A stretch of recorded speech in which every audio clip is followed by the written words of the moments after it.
یا بنی اسرائیل اذکروا نعمتی التی انعمت علیکم واوفوا بعہدی اوف بعہدکم وایای فارہبون۔ بنی اسرائیل، چونکہ یہ لفظ پہلی مرتبہ قرآن مجید میں آ رہا ہے تو یہاں تھوڑی سی وضاحت کرنی ہوگی۔ ابن جو عربی میں بیٹے کے لیے آتا ہے ابن، اس میں جو شروع کا حمزہ ہے یہ در حقیقت اضافی ہے، اصل لفظ جو ہے بے نون پر مشتمل ہے، اسی لیے اس کی جمع سالم آتی ہے بنون۔ قرآن مجید میں المال والبنون زینت الحیات الدنیا، تو یہ جو اس کی جمع سالم ہے وہ در حقیقت بنون ہے، اور پھر اس کی حالت نسبی اور حالت جری بنین ہوگا، اور جب یہ مضاف بن جائے گا تو اس کا وہ نون گر جائے گا، تو اے بنی اسرائیل، اے اسرائیل کی اولاد۔ لفظی ترجمہ ہوگا اے اسرائیل کے بیٹوں، لیکن یہ کہ مراد اولاد ہے، اس میں برسبیل تغلیب اگرچہ خطاب مردوں سے ہو رہا ہے جیسے کہ قرآن مجید میں اکثر و بیشتر ہے، لیکن یہ کہ اس میں خواتین بھی شامل ہیں۔ تو یا بنی اسرائیل، اے اسرائیل کے بیٹوں۔ اسرائیل سے مراد کیا ہے؟ اس پر اتفاق ہے، اجماع ہے، حضرت یعقوب کا یہ لقب ہے۔ البتہ یہ لفظ بنا ہے اسر اور ایل دو سے مل کر۔ ایل کا لفظ جو ہے وہ عبرانی زبان میں الہ کے لیے ہے، الہ اور ایل ویسے بھی قریب قریب ہیں، اسی لیے تمام فرشتوں کے نام جبرائیل، میکائیل، اسرائیل، یہ تمام الفاظ کے ساتھ جو ایل آتا ہے یہ در حق اسماعیل، اسماعیل بھی سما اور ایل، چونکہ حضرت ابراہیم علیہ السلام نے دعا کی تھی پروردگار بیٹا عطا فرما، اس اعتبار سے جب اللہ تعالیٰ نے بیٹا عطا فرمایا تو اسماعیل نام رکھا، یعنی اللہ نے سن لیا۔ جیسے ہمارے ہاں دیہات میں یہ خاص طور پر جانگلی علاقہ جو کہلاتا ہے، اللہ ڈوایا، اللہ سنیا، یعنی یہ اللہ نے جس کے بارے میں ہماری دعا سنی اور ہماری استدعا کو قبول فرمایا، تو یہ گویا کہ اسماعیل کے معنی یہ ہے۔ تو اسرائیل جو ہے اسر اور ایل سے مل کر بنا ہے۔ عبرانی اور عربی زبان کے بارے میں یہ اختلاف ہے، ایک رائے تو یہ ہے کہ ماں بیٹی کا رشتہ ہے، عربی زبان عبرانی سے نکلی ہوئی ہے، لیکن زیادہ اکثر محققین کی رائے یہ ہے کہ یہ دونوں بہنیں ہیں، کوئی اور کامن زبان تھی سیمیٹک لینگویج ابتدائی جس سے کہ یہ دونوں زبانیں پھر وجود میں آئی ہیں، گویا کہ ان کے درمیان رشتہ جو ہے وہ بہنیں ہونے کا ہے، ماں اور بیٹی کا نہیں ہے، لیکن ظاہر بات ہے کہ مشابہت اور ان کے اندر جو ہے قرب جو ہے اور مناسبت وہ بہت نمایاں ہے۔ اسر کے دو ترجمے کیے ہیں، یہودی علماء تو اس پر بہت زیادہ جزم کے ساتھ قائم ہے کہ اسر سے مراد ہے بطل، یعنی رجل عظیم، جواں مرد، بہت باہمت انسان، اس لیے کہ ان کے ہاں یہ عقیدہ ہے اور بڑی تحریف جو ہوئی ہے تورات میں، اس میں ایسی ایسی باتیں بھی ہیں۔ حضرت یعقوب کی جو مدح کی گئی ہے اس میں اس حد تک مبالغہ ہے کہ حضرت یعقوب کی اللہ تعالیٰ کے ساتھ کشتی ہوئی اور اللہ کو پچھاڑ لیا حضرت یعقوب نے، تو معلوم یہ ہوا کہ یہ تو بڑے بہادر اور بہت جری انسان، اس اعتبار سے وہ بطل اور رجل کا ترجمہ کرتے ہیں اسر کا، لیکن یہ کہ صحیح ترجمہ جو ہے وہ اسر کا ہے بندہ، عبد، اس لیے کہ عربی کا لفظ جو بنا ہے اسیر، اسیری، کوئی کسی کا غلام ہے، اسیر، اسی سے لفظ اسرہ بنا ہے، اسرہ ہے کنبہ، کنبہ بھی آپس میں جڑا ہوا ہوتا ہے، ان کے بندھن ہوتے ہیں دوستی کے، محبت کے، اخوت کے، تو اسی طریقے سے یہ اسر کا لفظ آتا ہے کسی بندھن کے لیے۔ اسیر جو ہے پچھلے زمانے میں جبکہ جیلوں کا رواج نہیں تھا تو اگر کسی شخص کے ذمے کسی کی کوئی رقم ہوتی تھی دینی تو اس شخص کو اس کے حوالے کر دیتے تھے، وہ اس کا ذاتی قیدی ہوتا تھا، ذاتی اسیر، اس کی تحویل میں رہتا تھا، جب تک کہ اس کے اعزاء اقارب آ کر وہ رقم ادا نہ کر دیں وہ شخص اس کی تحویل میں رہتا تھا، وہ اس کا اسیر ہوتا تھا۔ اس اعتبار سے غلام کے معنی میں یہ لفظ جو ہے مستعمل ہے، تو اسرائیل کا ترجمہ ہوگا عبداللہ۔ اذان تو میں عرض کر رہا تھا کہ اسرائیل کا ترجمہ ہوا عبداللہ، گویا کہ اب تک ہم نے یا بنی اسرائیل کا ترجمہ کیا اے اللہ کے بندے کی اولاد، مراد ہے حضرت یعقوب علیہ السلام۔ حضرت یعقوب حضرت اسحاق کے بیٹے ہیں، حضرت اسحاق حضرت ابراہیم علیہ السلام کے دوسرے بیٹے ہیں۔ حضرت ابراہیم کو پہلا بیٹا اللہ نے عطا فرمایا اسماعیل، اسی لیے میں عرض کر چکا ہوں سما اور ایل سے مل کر بنا ہے۔ جو دعا کی تھی انہوں نے، اس دعا کا پہلا جواب جو ملا ہے اللہ تعالیٰ کی طرف سے، اس کی مقبولیت کا جو ظہور ہوا وہ حضرت اسماعیل کی شکل میں۔ پھر یہ کہ حضرت سارہ کو بھی اللہ تعالیٰ نے اولاد دی اور حضرت اسحاق پیدا ہوئے۔ اس وقت یہ جو بشارت دی گئی ہے قرآن مجید میں متعدد مقامات پر آگے چل کر آئے گا کہ حضرت سارہ کے ہاں بھی اولاد ہونے کی جو بشارت حضرت ابراہیم علیہ السلام کو فرشتے دینے آئے تھے، اسی میں یہ بھی تھا کہ نہ صرف یہ کہ تمہیں ایک بیٹا عطا ہوگا بلکہ اس کے بعد پوتا بھی عطا ہوگا، گویا کہ ایک بہت جلیل القدر پوتا۔ اس اعتبار سے ایک رائے یہ ہے کہ یعقوب عقب سے بنا ہے، گویا کہ بشارت میں پہلے ہی سے شامل تھا حضرت یعقوب علیہ السلام کا ذکر بھی، کہ اسحاق کے بعد اسحاق کے ہاں ایک بہت جلیل القدر بیٹے کی ولادت ہوگی اور اس کا نام یعقوب ہوگا، یعنی اسحاق کے بعد آنے والا، بیٹے کے بعد جو پوتا آتا ہے۔ لیکن یہود کی رائے یہ ہے کہ حضرت یعقوب پیدا ہوئے ہیں اپنے بھائی عیسو کے ساتھ، یہ تمام بیٹے ہیں حضرت اسحاق علیہ السلام کے، دو بیٹے پیدا ہوئے بیک وقت، جڑواں بھائی۔ پہلے حضرت عیسو کی ولادت ہوئی ہے، اور تورات کے الفاظ یہ ہے کہ یعقوب اپنے بھائی عیسو کی ایڑیاں پکڑے ہوئے تولد ہوا۔ تو چونکہ حضرت عیسو کے بعد حضرت یعقوب کی ولادت ہوئی ہے، تو گویا کہ اس وجہ سے ان کا نام حضرت اسحاق نے یعقوب رکھ دیا، عقب میں آنے والا، بعد میں آنے والا۔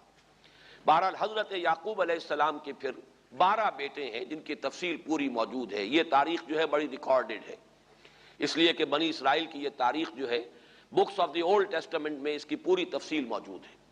4 بیویاں تھی حضرت یعقوب علیہ السلام کی، جن سے 12 بیٹے ہوئے، 3 بیویوں سے 10 بیٹے تھے، اور سب سے چھوٹی بیوی سے 2 بیٹے تھے، حضرت یوسف اور بنیامین، اور ان دونوں سے حضرت یعقوب علیہ السلام کو بڑی محبت تھی۔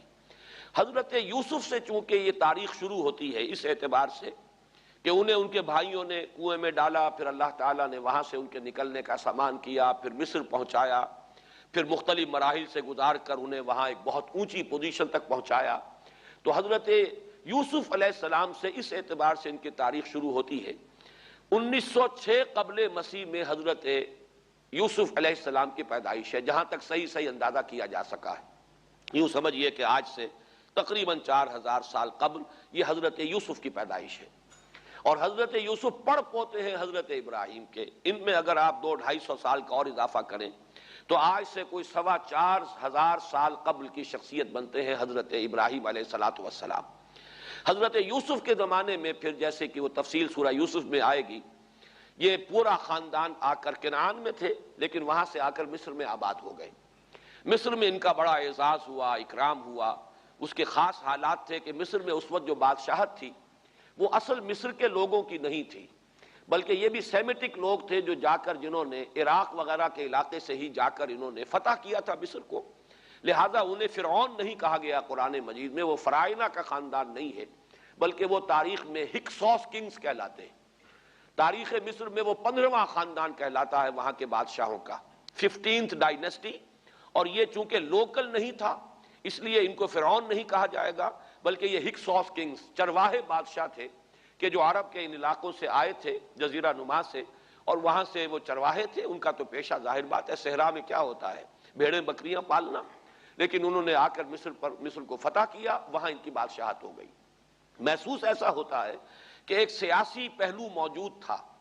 وہ جو بادشاہ مصر نے جس طریقے سے اعزاز کیا ہے حضرت یوسف علیہ السلام کا، پھر جو اختیار دیا، جو اقتدار دیا، جو ان کو حیثیت دی، پھر انہیں اجازت دی کہ اپنے پورے خاندان کو بلا لیں، اور پھر مصر کا بہترین جو زرخیز ترین علاقہ تھا وہ انہیں عطا کر دیا کہ یہاں آباد ہو جاؤ۔ جوشن کا علاقہ، یا گوشن بھی کہتے ہیں، جشن بھی کہتے ہیں، یہ جو نائل کا ڈیلٹا ہے کہ جو جا کر آپ کو معلوم ہے کہ دریا جو ہیں جب بہت سی شاخوں میں تقسیم ہو جاتے ہیں سمندر میں گرنے سے قبل، تو وہ ڈیلٹا جو ہے زرخیز ترین علاقہ ہوتا ہے۔ آرٹیفیشل اریگیشن کے اور نظام تو تھے نہیں، جہاں دریا ہی چھوٹی چھوٹی نہروں کی شکل اختیار کر لے وہاں گویا کہ وہ فطری طور پر جو ہے بڑے وسیع رقبے کے اندر اریگیشن ہو سکتی ہے۔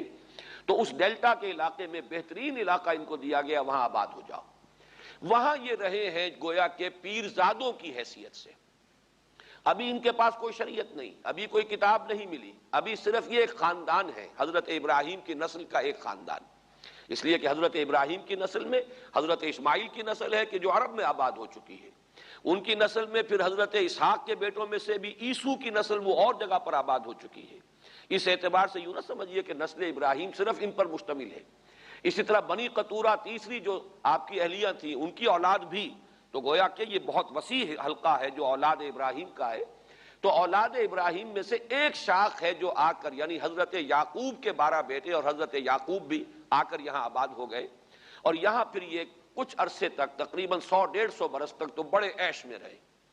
یہ تقریباً یوں سمجھیے کہ 1850 قبل مسیح میں ان کا داخلہ ہوا ہے مصر کے اندر، اور وہاں پر 150 برس جو ہیں انہوں نے بڑے عیش میں گزارے ہیں۔ یہ پیرزادے تھے اس لیے کہ بادشاہ معتقد ہو چکا تھا حضرت یوسف علیہ السلام کا، اگرچہ یہ تو ثابت نہیں ہوتا کہ وہ ایمان لایا ہو حضرت یوسف علیہ السلام پر، اس کا کوئی ثبوت نہیں ہے، لیکن معتقد تھا، اور ان کی نیکی کا، پارسائی کا، شرافت کا، ذہانت کا، صلاحیتوں کا اعتراف پوری قوم کو تھا، جس طریقے سے کہ انہوں نے اس ملک کی جو نیا ہے اس کو جس طرح پار لگایا ہے، وہ شدید ترین قحط کا جو ایک دور آیا اس میں سے، اور جتنا بہترین انتظام کیا اس کی بنا پر ان کی صلاحیتوں کے سب معترف تھے۔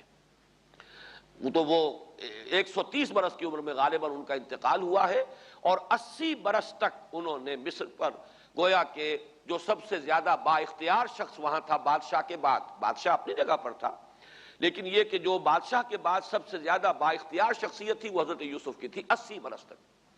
اور اس عرصے میں، اور پھر یہ 150 برس جو میں نے عرض کیا ہے کہ اس میں یہ خوب پھلے پھولے، ان کی اولاد جو ہے وہ کثرت کے ساتھ پھیلی، لیکن اس کے بعد وہاں پھر ایک انقلاب آیا۔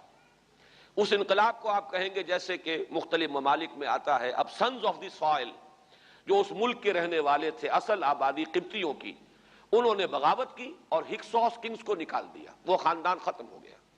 جب وہ چلے گئے تو جو ہکسوس کنگز کے یہ گویا کہ بہت ہی منظور نظر تھے اور یہ مراعات یافتہ طبقہ تھا بنی اسرائیل کا، حضرت یعقوب کی اولاد کا، اب ان پر عتاب شروع ہوا، اب ان کا زوال آیا۔ تو یوں سمجھیے کہ تقریباً 400 برس اس کے بعد ان کے بڑی ہی شدت کے اور بڑی سخت غلامی کے، رفتہ رفتہ اس میں شدت پیدا ہوتی گئی ہے، لیکن یہ ہے کہ یہ 400 برس اس لیے کہ پھر 1300 قبل مسیح میں 550 برس بعد پھر ان کا ایکسوڈس ہوا ہے مصر سے، جب حضرت موسیٰ علیہ السلام کو اللہ تعالیٰ نے مبعوث فرمایا، پھر حضرت موسیٰ علیہ السلام ان کی نجات کا ذریعہ بنے، اور پھر مصر سے لے کر وہ انہیں نکلے ہیں، معجزانہ انداز میں ہی سمندر کو پھاڑ کر ان کے لیے اللہ نے راستہ بنایا ہے، قدم قدم پر معجزوں سے ان کی تائید کی ہے، کھانے پینے کے لیے صحرائے تیہ میں کچھ نہیں تھا تو من و سلوہ دیا ہے، پانی پینے کے لیے نہیں تھا تو ایک ضرب سے چٹان میں سے 12 چشمے جو ہے اللہ تعالیٰ نے بہا دیے کہ 12 قبیلے ہیں آپس میں لڑے نہ، کہیں پانی پینے پلانے پہ جھگڑا اور کہیں گھوڑا آگے بڑھانے پہ جھگڑا، قبائلی زندگی میں یہ بڑا سینسٹیو ایشو ہوتا ہے، لہذا قد علم کل اناس مشربہم، ہر قبیلے کے لیے ایک گھاٹ معین ہو گیا، تمہارا چشمہ یہ ہے، تمہارا چشمہ یہ ہے، ایک ضرب سے 12 چشمے پھوٹ گئے۔ پھر انہیں وہاں کوہ طور کے قریب پڑاؤ ڈال کر ان کو وہاں چھوڑ کر حضرت موسیٰ علیہ السلام جو ہے اللہ تعالیٰ کی طلبی پر کوہ طور پر گئے ہیں، وہاں تورات عطا ہوئی ہے۔ تو تورات کے عطا کیے جانے کے بعد اب سمجھیے کہ اب ان کی حیثیت ایک امت کی بن گئی، کتاب پر امت کی تشکیل ہوتی ہے۔ یہ امت مسلمہ قرآن مجید کی بنیاد پر امت ہے، جب یہ کتاب دی گئی ہے اس کی بنیاد پر ایک شریعت دی گئی ہے، کتاب دی گئی ہے، کتاب ہدایت ہے، تو اس نے امت کی شکل اختیار کی۔ یہی وجہ ہے کہ لفظ امت جو ہے قرآن مجید میں صرف مکی صورتوں کے اندر، مدنی صورتوں میں استعمال ہوا ہے۔ کنتم خیر امت اخرجت للناس سورہ آل عمران میں، کذالک جعلناکم امۃ وسطا لتکونوا شہداء علی الناس ویکون الرسول علیکم شہیدا، یہ سورہ بقرہ میں آگے چل کر آ جائے گا۔ تو اصل میں جیسے تشکیل امت جو ہوئی ہے وہ در حقیقت مدنی دور میں آ کر ہوئی ہے، جبکہ شریعت عطا کی جا رہی ہے۔ اسی طریقے سے یہ ایک خاندان تھا، حضرت ابراہیم کی نسل کی ایک شاخ، اس نے امت کی حیثیت اختیار کی ہے، جبکہ صحرائے تیہ میں جب ان کا قیام تھا اور اس صحرائے سینا میں، اور وہاں پر پھر حضرت موسیٰ علیہ السلام کو تورات دی گئی اور شریعت دی گئی، تب سے یہ امت ہے، اور یہ ہے 1300 قبل مسیح۔ 610 عیسوی میں، اب سمجھیے 1300 وہ جمع کیجئے، 610 یہ جمع کیجئے، 1910 برس بعد پھر حضور صلی اللہ علیہ وسلم پر قرآن مجید کی وحی کا آغاز ہوا، اور 622 میں حضور نے ہجرت فرمائی، اور اس کے بھی کوئی 2 سال یا 1 سال کے بعد جو ہے یہ آیات نازل ہو رہی ہیں جو ہم اس وقت پڑھ رہے ہیں۔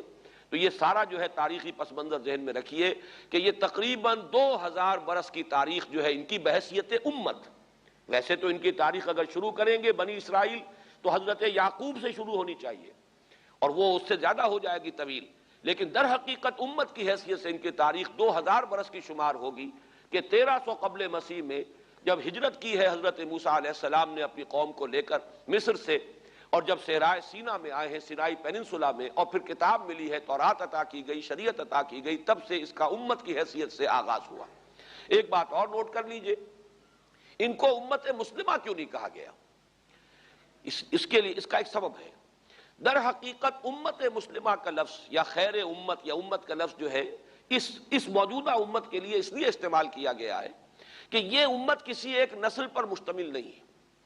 یہ امیین اس کے نیوکلیس ہے، لیکن یہ کہ ہر نسل کے لوگ اس میں آ کر شامل ہوئے ہیں، ہر قوم جو ہے اس میں آ گئی ہے، اس لیے اس کا نام جو ہے وہ صفاتی ہے، امت مسلمہ۔ لیکن چونکہ یہ سابقہ امت مسلمہ ایک ہی نسل پر مشتمل ہے، حضور صلی اللہ علیہ وسلم سے پہلے کسی نبی اور کسی رسول کی بعثت اس کی قوم سے باہر نہیں ہوئی ہے، کسی ایک خاص قوم کی طرف بعثت ہوئی ہے، کسی خاص علاقے کی طرف بعثت ہوئی ہے۔ بعثت عمومی الی کافۃ الناس یہ صرف محمد الرسول اللہ صلی اللہ علیہ وسلم کی امتیازی شان ہے۔ وما ارسلناک الا کافۃ للناس بشیرا ونذیرا۔ اس اعتبار سے ان کا جو ہے اس میں علم گویا کہ بنی اسرائیل ہی ہے کہ جو برقرار رہا ہے، اے اسرائیل کی اولاد۔ اگرچہ میں اس موضوع پہ تقریریں کر چکا ہوں، لیکن آج پھر اس گفتگو کے حوالے سے بات چیزیں تازہ کرتا ہوں۔ اس وقت عالمی سطح پر یہودی جمع عیسائی بریکٹ میں کر لیجیے، اور امریکہ جمع یورپ یہ بریکٹ میں کر لیجیے، ان کا اندر معاملہ کیا ہے؟ اصل جو ہے اس میں پیچھے مائنڈ ہے، ماسٹر مائنڈ، سازشی ذہن، وہ یہود کا ہے۔ باقی عیسائی آلہ کار بن گئے ہیں۔ جو 100% آلہ کار ہے یہود کا وہ پروٹیسٹنٹس ہیں۔ پروٹیسٹنٹزم یہود ہی نے پیدا کرایا تھا، یہود ہی نے یورپ کے اندر سود کا رواج شروع کروایا، ورنہ سود حرام تھا وہاں پر بھی، یوزری بھی اور کمرشل انٹرسٹ بھی، دونوں حرام تھے، یہ یہودیوں نے کروایا۔ اور پھر پہلا بینک بنوایا ہے انگلستان کے اندر، بینک آف انگلینڈ، اور جو پوپ کے خلاف بغاوت کرائی تو پہلی بغاوت ہوئی انگلستان کے اندر، جو چرچ آف انگلینڈ علیحدہ ہو گیا پوپ سے، اور اسی کو یہودیوں نے قرار دیا یہ ہمارا ماڈرن اسرائیل ہے، یہ اسرائیل ہمیں دیا ہے گاڈ نے، یہ جو ہے برطانیہ۔ اس کے کچھ عرصے کے بعد یہی جو ہے ایکسوڈس ہوا ہے، اور وہ امریکہ میں جا کے آباد ہوئے۔ لہذا امریکہ کو بھی جیوز نے کہا ہے دس از اندر اسرائیل، یہ ہے ہمارے اصل اسرائیل، ماڈرن اسرائیل یہ ہے۔ اس لیے کہ جو انہیں وہاں پر اقتدار حاصل ہوا ہے، جو قوت حاصل ہوئی ہے، جس قدر دولت انہوں نے وہاں جمع کی ہے، وہاں کے جس طریقے سے جکڑ لیا ہے حکومتوں کو، فرنگ کی رگے جہاں پنجے یہود میں ہے۔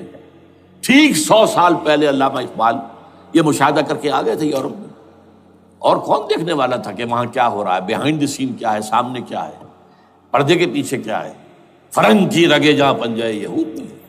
اس وقت فرنگ کا امام تھا برطانیہ، یہ وہ سلطنت تھی جس پر سورج کبھی غروب نہیں ہوتا تھا۔ آج وہ فرنگ کا امام امریکہ ہے۔ یہ برطانیہ تو اب وہ جو ایک نظم ہے کہ بچپن میں پڑھی تھی، London bridge is going down going down going down, اس کی مثال ہے۔ برطانیہ کی کوئی حیثیت ہی نہیں، ورلڈ پاور کی حیثیت نہیں ہے، وہ تو چھوٹا بھائی اس نے بنا رکھا امریکہ نے اپنا، تو اس حیثیت سے جو ہے اس کی کوئی حیثیت ہے، ورنہ کوئی اور حیثیت نہیں۔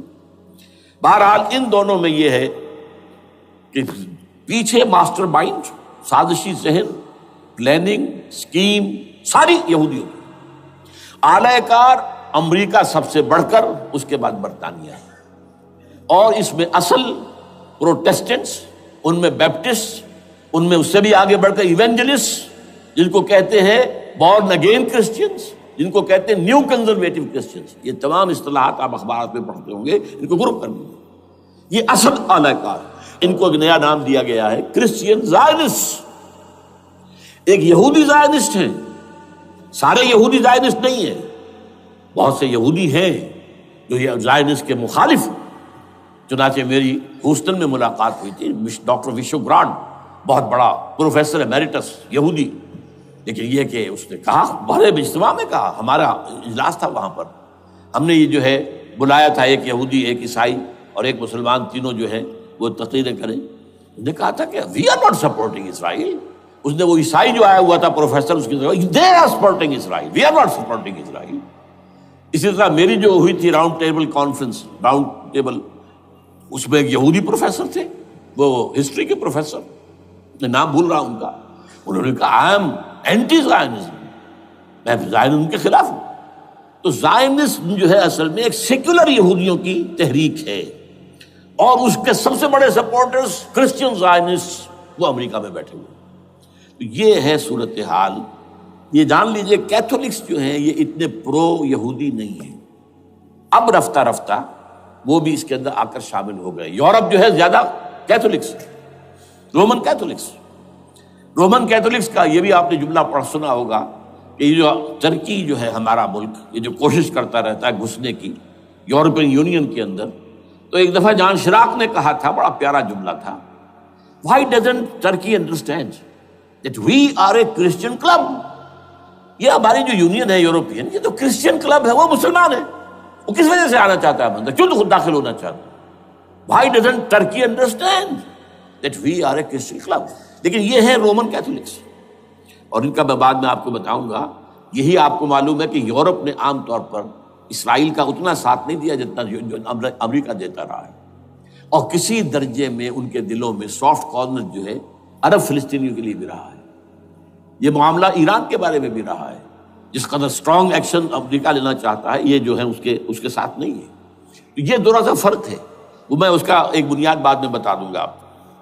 بہرحال ان کا ایک جو ایجنڈا ہے وہ دو، سمجھیے کہ دو اس کے نکات ہیں، دو رسیوں کے مانند یہ آپس میں بٹا ہوا ہے۔ پہلا، عالم اسلام کے مادی اور مالیاتی وسائل، خصوصاً تیل پر قبضہ، یہ ان کا دنیاوی اعتبار سے، دولت کے اعتبار سے، وسائل کے اعتبار سے اس وقت کا ایجنڈا ہے۔ ویسے تو اس سے اوپر وہ چاہتے ہیں پوری دنیا پر، وہ تو بات کی بات ہے، لیکن ابھی نہ وہ روس کو چھیڑ رہے ہیں نہ چین کو چھیڑ رہے ہیں۔ چین تو ان کا سب سے بڑا جو ہے بزنس پارٹنر ہے، سب سے بڑا، اور چین کو رفتہ رفتہ وہ اپنی لائن پر لا رہے ہیں۔ اب تو صرف یہ کہ وہ ایک پارٹی گورنمنٹ وہاں رہ گئی ہے جو کہ کمیونزم کے دور کی یادگار ہے، باقی ان کی جو اکانومی ہے وہ تو آ چکی ہے اسی رخ کے اوپر جو یورپ کی ہے، مغرب کی ہے۔ نمبر دو ایجنڈا کیا ہے؟ دنیا میں کہیں بھی اسلام کے بحیثیت ایک نظام زندگی ظاہر ہونے کا کوئی موقع نہیں دینا۔ We have to nip the evil in the bud at any cost۔ یہ ان کے ایجنڈے کا دوسرا بڑا حصہ۔ یہ دو ہے انٹرٹوائنڈ، جیسے آپ لڑیوں کو بٹ دے کر رسی بناتے ہیں، ایسے یہ دو لڑیے ہیں۔ اسلام کا پولیٹیکل سوشو اکنامک سسٹم کہیں نہ آ جائے دنیا میں، ہو نہ جائے آشکارا شر پیغمبر کہیں، یہ ابلیس نے کنکلوڈ کیا ہے، وہ جو ابلیس کی مجلس شورا ہے، ہو نہ جائے آشکارا شر پیغمبر، کہیں ایسا نہ ہو کہ پیغمبر کی شریعت دنیا کے سامنے آ جائے، پیغمبر کا نظام آ جائے۔ الحذر، آئین پیغمبر سے 100 بار الحذر، حافظ ناموس زن، مرد آزما مرد آفری، یہ معاشرتی نظام ہو گیا۔ موت کا پیغام ہر نوع غلامی کے لیے، نہ کوئی فخور و خاکہ نہ گدائے رہنشی، یہ سیاسی نظام آ گیا، اور کرتا ہے دولت کو ہر آلودگی سے پاک و صاف، منعموں کو مال و دولت کا بناتا ہے امین۔ تم دولت کے امین و مالک نہیں ہو، اور اس سے بڑھ کر اور کیا فکر و عمل کا انقلاب، بادشاہوں کی نہیں اللہ کی ہے یہ زمین، ان الارض للہ۔ یہ نظام کہیں نہ آ جائے دنیا، یہ جس پہ کہ وہ خطرہ محسوس کر رہا تھا۔ اور اس کے بعد یہ کہتے ہیں، یہ تو تھا عصر حاضر کے تقاضے، لیکن یہ کہ صورتحال کیا ہے؟ ہو نہ جائے آشکارا شر پیغمبر کہیں، ہے یہی، یہ معاملہ اس طرح رکھو کہ خود مومن ہے محروم یقین، یہ غنیمت ہے کہ خود مومن ہے محروم یقین۔ ہمیں اگر کوئی سہارا ملتا ہے تو اس سے کہ مومنوں کو بھی، نام نہاد مسلمانوں کو بھی اپنے اس نظام پر یقین نہیں ہے۔ وہ نماز پر یقین رکھتے ہیں، روزے پر رکھتے ہیں، زکوٰۃ کو بھی جو اللہ تعالیٰ جس کو توفیق دیتا ہے، حج کرتے ہیں، عمرے کرتے ہیں، یہ ہے سب، لیکن یہ کہ یہ غنیمت ہے، چشم عالم سے رہے یہ پوشیدہ یہ آئین تو خوب۔ وہ ابلیس کہتا ہے کہ یہ آئین چشم عالم سے پوشیدہ رہنا چاہیے، یہ غنیمت ہے کہ خود مومن ہے محروم یقین۔ ہمارے لیے جو ہے اگر کوئی سانس لینے کی جگہ ہے وہ یہ ہے حوصلہ افزائی اگر ہے تو اس میں ہے کہ خود مومن محروم یقین ہے، اس کے سامنے وہ راستہ ہے ہی نہیں۔ اب لیجئے یہودیوں کے ایجنڈے کو میں تجزیہ کر رہا ہوں۔ سب سے پہلے World Bank, I M F, globalization, TRIPS, ان تمام ہتھ کنڈوں کے ذریعے عالمی مالیاتی استعمار جو بظاہر امریکہ کا ہوگا حقیقتاً یہود کا ہوگا۔ یہودیوں کے نزدیک پوری نوع انسانی حیوانوں کے مانند ہے۔ They are not human beings. They are goyams.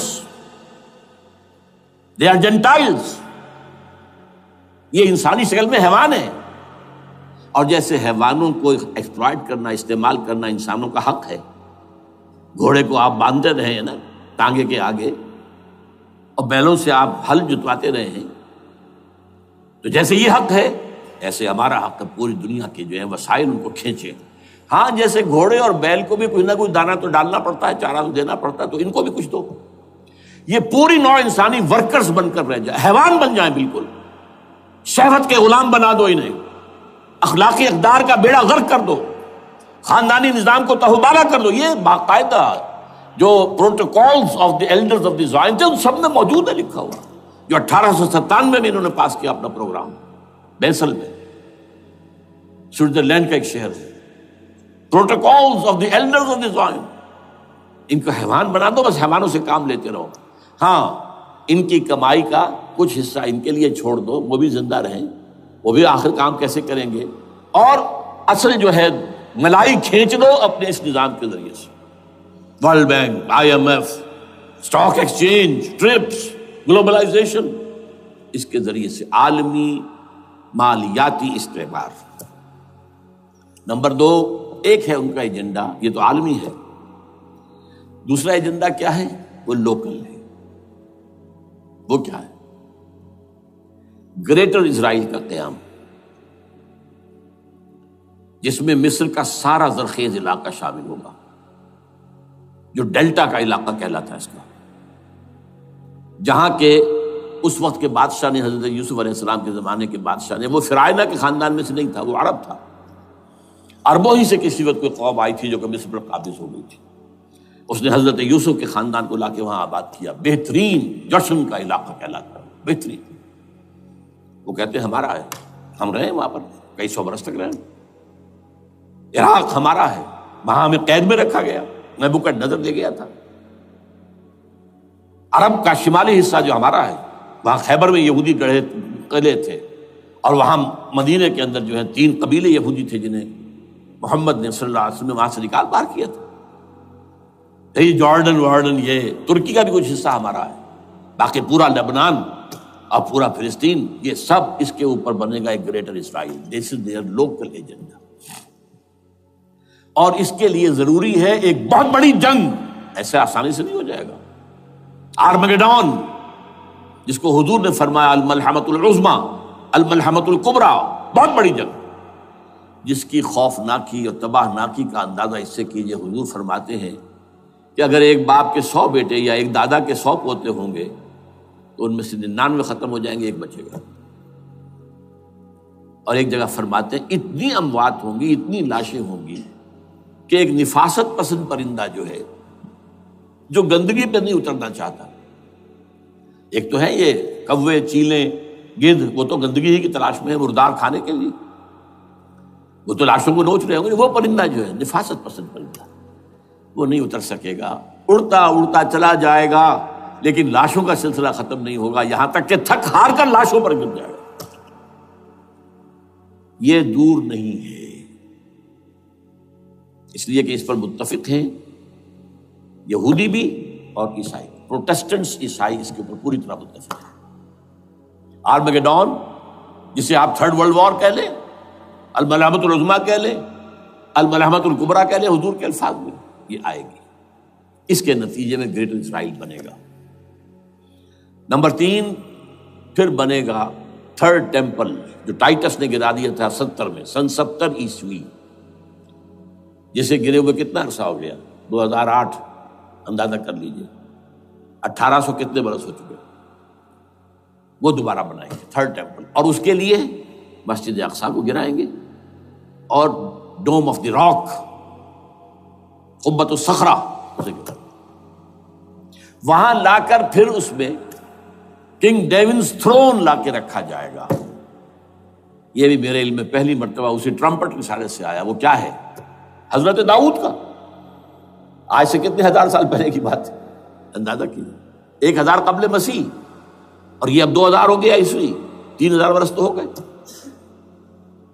وہ کیا تھا؟ ایک پتھر تھا جس پر بٹھا کر حضرت داؤد کی تاج پوشی کی گئی تھی، پھر اسی پر حضرت سلیمان کی تاج پوشی ہوئی، پھر اسی پر ان کے بادشاہ آتے رہے، تاج پوشی ہوتی گئی۔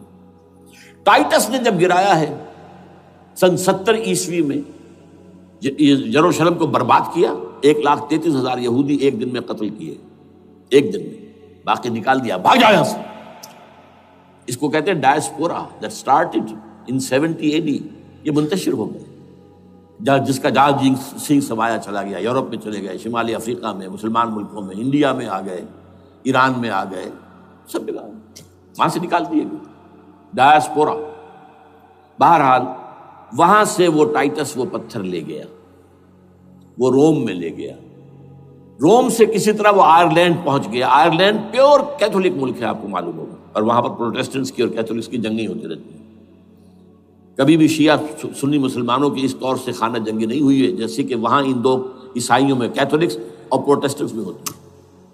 وہ رومن کیتھولک ملک ہے بیچ میں۔ وہاں سے وہ انگلینڈ میں آیا، انگلینڈ میں جب آ گیا، بلکہ وہاں سے اسکاٹ لینڈ سے انگلینڈ میں پھر اس کو ایک کرسی کے اندر اس کی سیٹ کی حیثیت سے بنا کر ایک تھرون کی شکل دے دی گئی، اور وہ جو ویسٹ منسٹر ایبے ہے، برطانیہ کے پارلیمنٹ کے ساتھ جو چرچ ہے، ویسٹ منسٹر ایبے، وہاں اس کو لا کے رکھ دیا گیا۔ اس وقت سے برطانیہ کے بادشاہوں اور ملکاؤں کی تاج پوشی وہاں ہوتی ہے۔ تو ایک یہ ہے کہ پھر اس کو لا کر وہاں رکھیں گے۔ اب یہاں سے اختلاف ہے، یہ نوٹ کر لیجیے،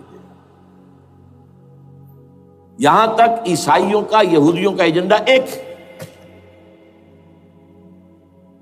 یہاں اختلاف ہے۔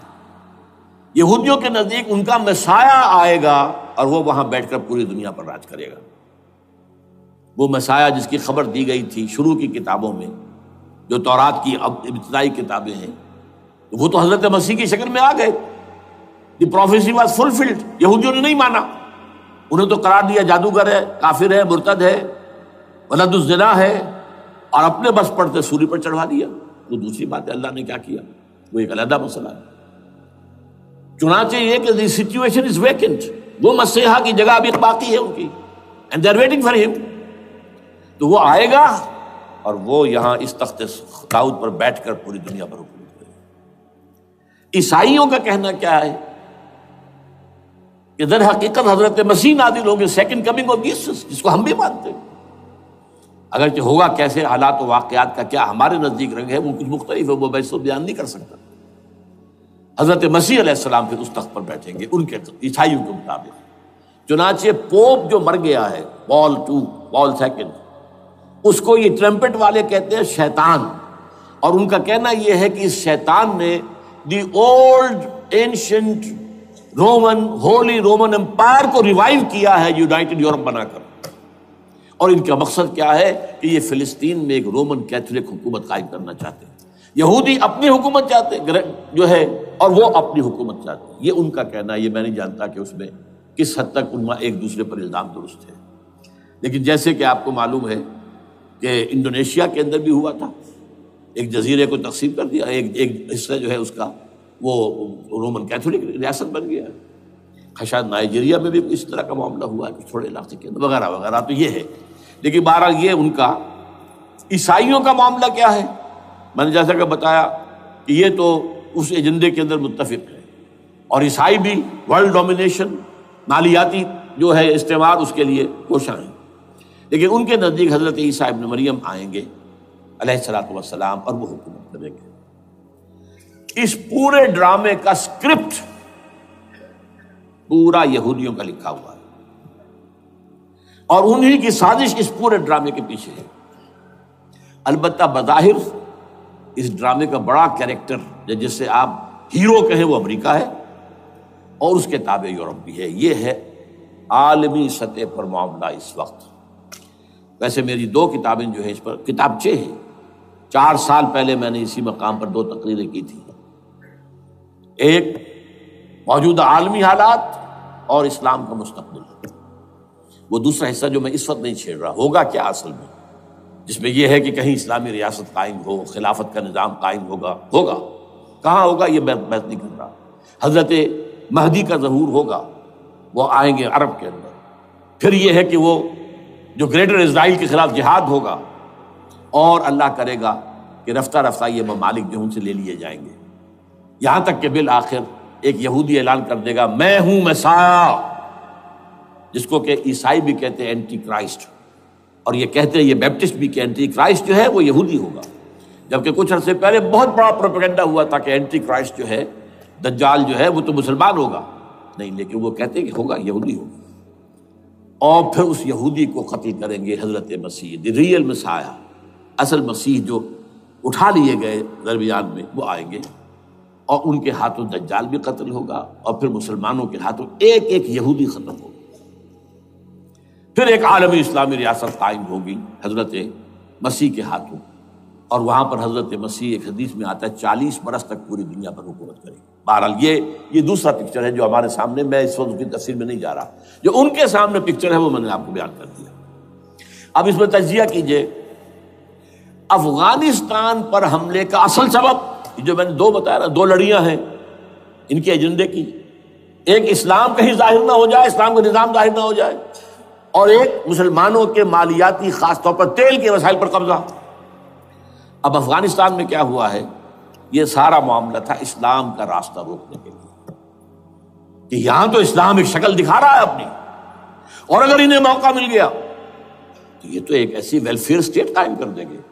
زکوٰۃ کا نظام قائم ہو جائے گا تو اعلیٰ ترین ویلفیئر اسٹیٹ قائم ہو جائے گی.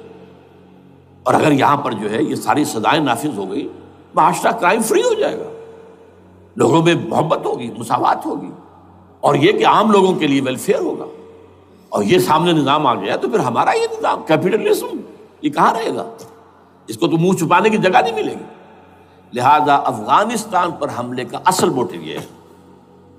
البتہ یہ ساتھ ہی یہ بھی تھا کہ افغانستان کے راستے سے سینٹرل ایشین سٹیٹس جو ہیں ان سے پائپ لائنیں لا کر، اور وہ پھر کہیں گوادر کے آس پاس سمندر تک لائے جائے، تاکہ ہم وہاں کے جو ہے ڈرین کر سکیں جو تیل اور گیس کے ذخائر ہیں سینٹرل ایشین سٹیٹس کے اندر جو مسلمان سٹیٹس ہیں. تو اس کے لیے راستہ جو ہے وہ لینا چاہتے تھے افغانستان سے. اب وہ جہاں تک افغانستان کا تعلق ہو تو ان کے قبضے میں ہے، جب چاہیں کر لیں. اب پاکستان کا معاملہ جو تھا وہ جیسا کہ میں نے کہا کہ اس کا راستہ وہ رک گیا، جبکہ انہیں واپس جانا پڑ گیا. لیکن انہوں نے افغانستان میں کوشش کی. طالبان کے زمانے میں یونیکول جو ہے ان کی سب سے بڑی جو ہے کمپنی ہے، اس نے مذاکرات کیے. وہ دیکھ کر حیران رہ گئے کہ یہ ان پڑھ، یہ ملے ملاٹے جو ہیں یہ تو بڑے ٹف بارگینر ہیں. اس طریقے سے پاؤں جما کر طالبان نے جو ان کے ساتھ مذاکرات کیے ہیں اور ان سے اپنی شرطیں پیش کی ہیں کہ وہ گھبرا کر بھاگ گئے. یہ صورتحال بھی تھی افغانستان پر قبضہ کرنے میں. لیکن یہ ہے کہ اصل کیا تھا کہ وہ اسلام کی کوئی شکل دنیا کے سامنے نہ آنے پائے، جو ان کا میجر ہے. اسی لیے پورا عالم کفر جمع ہے، امریکہ، یورپ، روس، چین، سب جمع ہے. بھارت تو ہے ہی ہے، یہ سب جمع ہے. آپ نے یاد ہو گیا جب لال مسجد کا حادثہ ہوا ہے اور ہمارا یہ بدبخت اور بدمعاش انسان، اس نے صرف خود جان بوجھ کر اسے بڑھایا، ایک پھنسی کو پھوڑا بنایا، اس میں پھر شگاف دیا اور شاباش لی ہے. امریکہ سے شاباش آ گئی، نیٹو سے شاباش آ گئی، رشیا سے شاباش آ گئی، چائنا سے شاباش آ گئی. وہ چونکہ محسوس کر رہا تھا کہ اندرون ملک تو میری اب کشتی ڈگمگا رہی ہے، ڈاواڈول ہے. I have to have more support from outside. اور for that I have to do it. کہ دیکھو میرے عین قلب میں پاکستان کے یہ پھوڑا نکل آیا تھا، یہ بنیاد پرستی کا اور یہ شدت پسندی کا اور یہ تنگ نظری کا اور یہ فلاں کا، یہ دہشت گردی کا، اور میں نے دیکھو کیسے اس میں چیرا دیا ہے، کتنے لوگوں کو ختم کر دیا ہے. اچھا اس میں یہ بھی ذہن میں رکھیے کہ افغانستان کے بارے میں یہودیوں کے علم میں ہے کہ حضور کی حدیثیں کیا ہے. حضور کی حدیث ہے یخرج من خراسان رایات سود، خراسان کے علاقے سے کالے جھنڈے لے کر فوجیں چلیں گی، لا یردھا شیء، کوئی طاقت ان کو رخ نہیں موڑ سکے گی، حتیٰ تنصب بیلیا، یہاں تک کہ وہ آ کے بیت المقدس میں جھنڈے گاڑ دیے جائیں.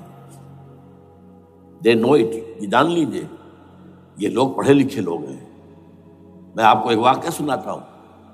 جب 1967 میں یہودیوں کو فتح ہوئی بہت بڑی، اور پورا یروشلم اب ان کے قبضے میں آ گیا، ایسٹ یروشلم جو کہ ابھی جارڈن کے قبضے میں تھا. تو جب موشے دایان تھا وہ کانا، وہ داخل ہوا فاتح کی حیثیت سے، تو اس کے ساتھ ایک ربائی تھا بہت بڑا، چیف ربائی یہودیوں کا بہت بڑا عالم، اور وہ رو پڑا. تھا تو فتح کا وقت، خوشی کا، رویا. So this is the beginning of the end, یہ الفاظ آئے اخبارات کے اندر. گویا کہ اب یہ آخری ڈرامہ جو ہے شروع ہو گیا ہے. وہ آخری ڈرامہ انہیں معلوم ہے ان کی تباہی پر ختم ہونا ہے.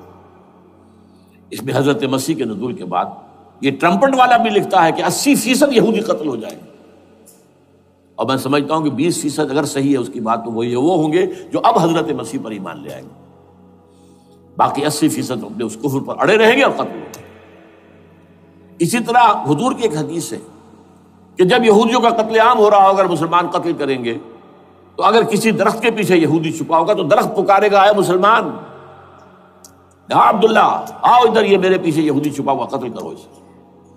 کسی پتھر کے پیچھے چھپے گا تو پتھر بولے گا، سوائے ایک درخت غرقد کے، کہ غرقد یہودیوں کا درخت ہے، وہ پناہ دے گا. اور آج اسرائیل میں سب سے بڑی پلانٹیشن غرقد کی ہے. They know it. اسی لیے افغانستان، خراسان، یہ افغانستان کا ہارٹ ہے افغانستان. اور یہ بھی جان لیجئے ہمارا جو مالاکنڈ سے اوپر کا علاقہ ہے یہ بھی خراسان کا حصہ ہے، اولڈ خراسان، جیسے گریٹر خراسان کہا جاتا ہے ہسٹری میں. ایک میں نے ایرانی سے پوچھا تھا اس کے بارے میں، تو اس نے کہا خراسان ہمارا ایک صوبہ ہے. میں نے کہا وہ تو مجھے معلوم ہے، جس کا دارالخلافہ مشہد ہے اور یہ ان کا مقدس شہر ہے، وہ تو اسے مکے کی طرح سمجھتے ہیں. بہرحال میں نے کہا میں پوچھ رہا ہوں پرانا خراسان بزرگ. تو خراسان بزرگ کا انہوں نے بتایا پورا افغانستان اس میں شامل، اور پھر یہ اسٹیٹس جو ہیں سینٹرل ایشین اسٹیٹس، اور ایران کا ایک حصہ اور پاکستان کا ایک حصہ، یہ جو مالاکنڈ کہلاتا ہے. اور یہ بڑی معنی خیز بات ہے کہ وہی مالاکنڈ سے تحریک چلی ہے جو اصل تحریک ہے طالبان پاکستان، وہ سوات سے چلی ہے. بہرحال اس وجہ سے، اس پہلو سے یہ جو ہے افغانستان پر حملے کا سب سے بڑا سبب وہ تھا. دوسرا جو تھا وہ یہ کہ ان کو جو پائپ لائن لے کے آنی تھی اس کے لیے، لیکن وہ ظاہر بات ہے کہ اس میں جو ہے جو طالبان نے وہ ان کی چکمے میں نہیں آئے. اس پر ایک کتاب ہے کہ جو انگریزی میں ہے عابد اللہ جان کی، Afghanistan the genesis of the last crusade. Afghanistan سے آخری صلیبی جنگ کا سلسلہ شروع ہو رہا ہے. بہت جو ہے چشم کشا ہے، معلومات افزا ہے، انگریزی میں ہے. اچھا عراق میں معاملہ برعکس تھا. عراق میں تیل کا معاملہ بھی تھا تو صرف امریکہ کا تھا. جو یورپ ہے وہ زیادہ تر کیسپین کے ایریا کے تیل کی طرف نگاہیں رکھتا ہے. یہ جو ہے یہ اصل میں سارا جو ہے یہ امریکہ کا معاملہ ہے. اور دوسری طرف یہ کہ یہاں کو مذہبی سلسلہ نہیں تھا، حالانکہ تھا، وہ یہودیوں کا تھا. وہ کیا تھا؟ Extension, first step towards the establishment of greater Israel. یہ بات اچھی طرح سمجھ لیجیے. یہاں پہ تیل کا معاملہ بھی میں نے کہا تھا نا، دو لڑیاں ہیں جو چل رہی ہیں. تیل کا معاملہ یہاں خاص طور پر عراق کے اندر زیادہ، افغانستان میں بہت کم. لیکن یہ کہ یہاں پر بھی جو اصل ہے بیہائنڈ دی سین، جو اصل چیز کیا ہے کہ گریٹر اسرائیل کے قیام کی طرف پہلا قدم. میں یاد دلاتا ہوں آپ کو کہ فرسٹ گلف وار ہوئی تھی جس میں عراق کا بھرکس نکال دیا گیا تھا. اس کے اختتام پر کہا تھا شوارز کرافٹ، جو ان کا کمانڈر ان چیف تھا الائڈ فورسز کا، اس نے صاف کہا تھا، مجھے آج تک ایک ایک لفظ یاد ہے، we fought this war for the protection of Israel.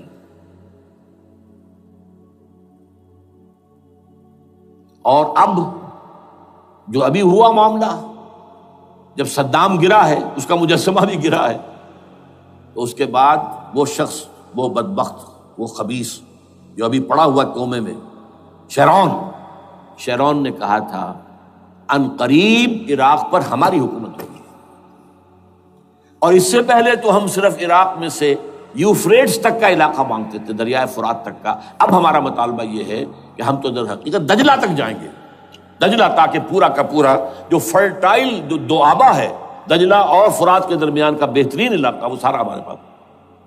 اس سے آپ اندازہ کر لیجئے کہ یہ دونوں چیزیں جو ہیں دونوں جگہ موجود ہیں۔ وہاں مذہبی زیادہ ہے افغانستان کا، لہذا یہاں بہت بڑی جو ہے کولیشن بن گئی۔ عراق میں تو وہ کولیشن نہیں بن سکی، یورپ بھی ساتھ نہیں آیا، یورپ بھی ساتھ نہیں آیا، امریکہ had to go it alone, اسے کرنا پڑا ہے۔ زیادہ سے زیادہ کوئی ٹوکن، آسٹریلیا کا کوئی ٹوکن معاملہ جو ہے وہ برطانیہ کا کچھ شاید ٹوکن ٹائپ جو ہے، وہی یہ کامن ویلتھ پرانی جو ہے چلی آ رہی ہے، اس میں شاید کینیڈا کا، باقی تو کوئی نہیں۔ یہ جو آل ورلڈ کولیشن بنی تھی وہ افغانستان کے خلاف کیوں ہے؟ یہاں سے اسلام کی ریسرجنس کا اندیشہ ہے۔ یخرج من خراسان رایات سود لا یردها شیء حتی تنصب بایلیا۔ حضور کے زمانے میں ایلیا جو ہے وہ کن کے قبضے میں تھا؟ عیسائیوں کے۔ اس کے بعد ہمارے قبضے میں آیا، لیکن پھر کروسیڈرز نے ہم سے لے لیا تھا، اور 88 برس وہ عیسائیوں کے پاس رہا، 1099 عیسوی سے لے کر 1187 تک۔ اب پھر یہود کا قبضہ ہے، پہلے عیسائیوں کا تھا، اب یہود کا۔ اب ان سے لینا واپس، پہلی مرتبہ بھی عرب نہیں لے سکے تھے، کھونے والے عرب تھے، واپس لینے والا کرد تھا، صلاح الدین ایوبی رحمۃ اللہ علیہ۔ اب بھی کھونے والے عرب ہیں، مصر اور شام اور اردن، تینوں کا مقابلہ کیا اس نے، اسرائیل نے، اور قبضہ کیا پورے ویسٹ بینک پر، گولان ہائٹس پر، سینائی پیننسولا پر، اور یہ کھو دیا ہم نے اپنے ہاتھ سے۔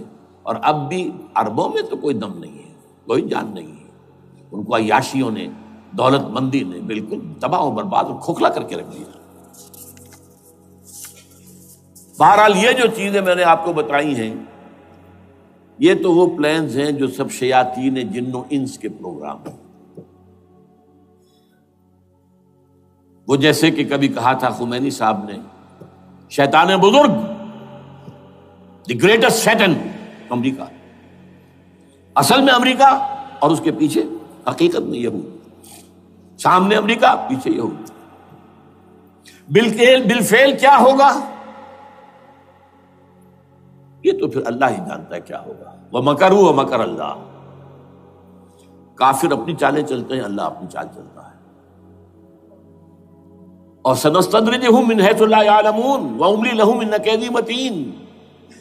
اے نبی آپ گھبرائیں نہیں، ہم ان کافروں کو رفتہ رفتہ وہاں سے لے آئیں گے جہاں سے آپ کو بھی انہیں احساس تک نہیں ہوگا کہ یہ تو گرفت میں آ رہے ہیں، ٹریپ ہو رہے ہیں، اور ابھی ذرا میں انہیں ڈھیل دے رہا ہوں۔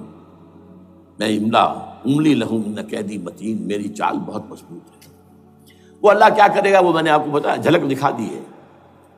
انشاءاللہ اسی علاقے میں پاکستان اور افغانستان، اور اس کا ہارٹ ہوگا یہ پشتونستان، سرحد اور مشرقی افغانستان مل کر پشتونستان، پشتون اسی مشرقی اس میں ہے، پاکستان کا مغربی صوبہ ہے، شمال مغربی سرحدی صوبہ، یہ ہارٹ، اور پھر پاکستان اور افغانستان، انشاءاللہ یہی ہوگا۔ اور پھر یہ کہ یہاں سے فوجیں جائیں گی جو حضرت مہدی کی حکومت جمائیں گی عرب کے اندر۔ عربوں میں جان نہیں ہے کہ وہ مہدی کی حکومت کو جما سکے۔ یخرج ناس من المشرق یؤتون للمہدی، یعنی سلطان ہی، مشرق کی طرف کے کسی ملک سے فوجیں آئیں گی جو مہدی کی حکومت قائم کریں۔ عربوں میں دم نہیں۔ بہرحال ہوگا کیا، وہ میں نے کہا کہ یہ تو اللہ کے ہاتھ میں ہے۔ اب یہ کہ کرنا کیا چاہیے، یہ ہے میری تقریر کا آخری حصہ۔ دیکھیے ذوالفقار مرزا نے جو کچھ کہا اور سید قائم علی شاہ نے، میں خوشائند سمجھتا ہوں کہ طالبانائزیشن اور ہے، اسلامائزیشن اور ہے، ٹھیک ہے، تیری آواز مکے اور مدینے. طالبانائزیشن کے اندر کچھ بغیر تعلیم یافتہ، کچھ جذباتی، اس طرح کے لوگ بھی ہیں جن میں انتہا پسندی بھی ہے، جیسے کہ میں پہلے بیان کر چکا ہوں. افغانستان میں ہوا ہے، افغانستان کے اندر بھی رفتہ رفتہ وہ اپنی ان چیزوں سے نکل رہے تھے، نکل جاتے ہیں، لیکن موقع نہیں دیا گیا. Nip the evil in the bud ختم کر دیا گیا.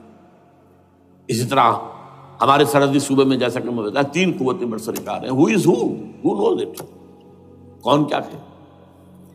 لیکن بہرحال یہ کہ پہلی بات یہ، اسلام اور پاکستان لازم و ملزوم ہیں.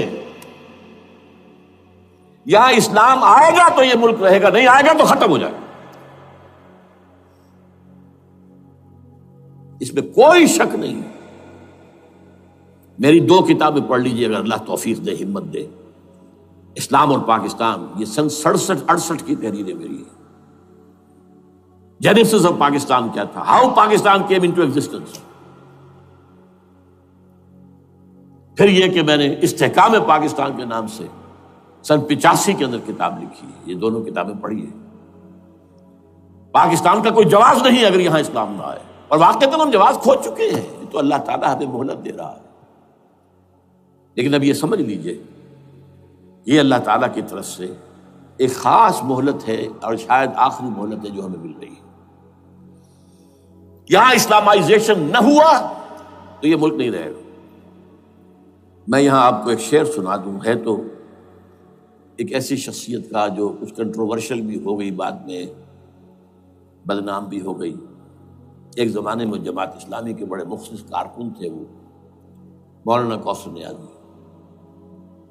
انہوں نے ایک بڑا تلخ شعر کہا تھا، اسلام کو اگر تیری فضا راس نہ آئے، اے میرے وطن تجھ کو کوئی آگ لگائے. ہمیں اسلام چاہیے، اور اسلام نہیں آئے گا تو یہ ملک نہیں رہے گا. کوئی زرداری، کوئی نواز شریف اس ملک کی بقا کی ضمانت نہیں دے سکتا. اس کی بقا ہے اگر تو اسلامائزیشن میں. 61 سال کی ہماری بے وفائی اللہ کے ساتھ کیے ہوئے وعدے کی، اس کا ایک عذاب ادنا ہم جھیل چکے ہیں. 71 یاد کی سن 71 پاکستان 2 لخت، 93,000 مسلمان پاکستانی بھارت کی قید میں بھیڑوں بکریوں کی طرح ہانک کر لے جائے گئے، ٹرکوں میں بھر بھر کر، جیسے کہ ڈیرہ غازی خان سے بھیڑیں بکریاں آتی ہیں لاہور میں ذبح ہونے کے لیے. کنسنٹریشن کیمپس میں ہمارے ٹائیگر نامی جرنیل نے پیش کیا اپنا ریوالور. کتنے لوگ مارے گئے، کتنا فساد ہوا. مسلمان کے ہاتھوں مسلمانوں کا خون کتنا ہوا. یہ اللہ کا ایک خاص عذاب ہوتا ہے. میں نے وہ آیت آپ کو سنائی تھی، قل هو القادر على ان يبعث عليكم عذابا من فوقكم او من تحت ارجلكم.